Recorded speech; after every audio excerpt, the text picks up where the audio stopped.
দর্শক, নির্বাচন পরবর্তী সহিংসতার আরও খবর জানাতে মুন্সিগঞ্জ থেকে যোগ দিচ্ছেন শুভ ঘোষ।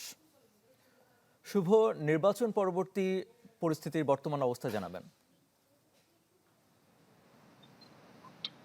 আরিফিন, দেখুন, আসলে নির্বাচন পরবর্তী যে সহিংসতার ঘটনা ঘটেছে, এই ঘটনায় কিন্তু মুন্সিগঞ্জ ৩ আসনের যিনি স্বতন্ত্র প্রার্থী ছিলেন ফুটবল প্রতীকের মোহাম্মদ মহিউদ্দিন আহমেদ, সেই পরাজিত প্রার্থীর সমর্থকদের বা ঘরবাড়িতে কিন্তু গতকালকে আমরা দেখেছি মুন্সিগঞ্জের সদর উপজেলার যে চরাঞ্চল রয়েছে সেখানে বিভিন্ন জায়গায় কিন্তু হামলার ঘটনা ঘটেছে।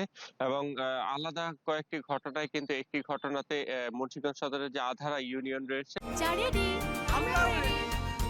চা মানে লাইফটা ভরপুর, চা মানে ইস্পাহানি মির্জাপুর। তার চর আব্দুল্লাহপুর এলাকাতে কিন্তু ৩ জনকে আসলে ধারালো অস্ত্র দিয়ে কোপানো হয়। এর মধ্যে কিন্তু জসিম নায়েব নামে এক ব্যক্তিকে ঘটনাস্থল থেকে উদ্ধার করে ঢাকা মেডিকেলে নেওয়া হলে তারপরে কিন্তু চিকিৎসকরা তাকে চিকিৎসাধীন অবস্থায় মৃত ঘোষণা করে। এই ঘটনায় কিন্তু আইন শৃঙ্খলা বাহিনী অনেকটা উদ্বেগ প্রকাশ করেছে।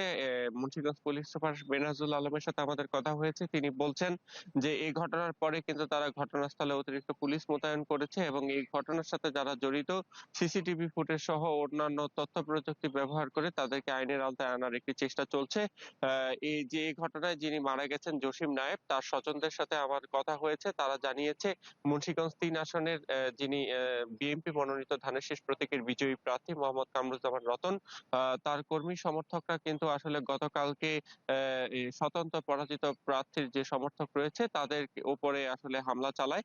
এরপর কিন্তু আসলে পাল্টাপাল্টি একটি ধাওয়া পাল্টা দেওয়া হয় এবং বিভিন্ন জায়গায় কিন্তু আসলে এই সংঘাত সহিংসতার ঘটনাটি ঘটে।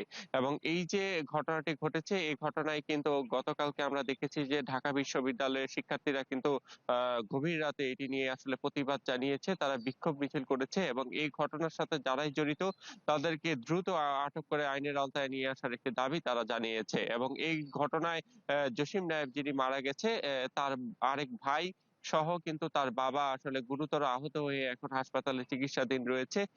তো এই নির্বাচন ঘিরে চরাঞ্চলে যে একটি অস্থিরতা তৈরি হয়েছে, সেই বিষয়টি নিয়ে কিন্তু আইন শৃঙ্খলা বাহিনী কাজ করছে বলে কিন্তু আমাদেরকে জানিয়েছে এবং দ্রুতই অভিযুক্তদের হয়তো আইনের আওতায় আনা হবে বলে কিন্তু কিছুটা আশ্বাস দিয়েছেন পুলিশ সুপার। ধন্যবাদ শুভ। দর্শক, মুন্সিগঞ্জ থেকে যুক্ত ছিলেন সহকর্মী শুভ ঘোষ।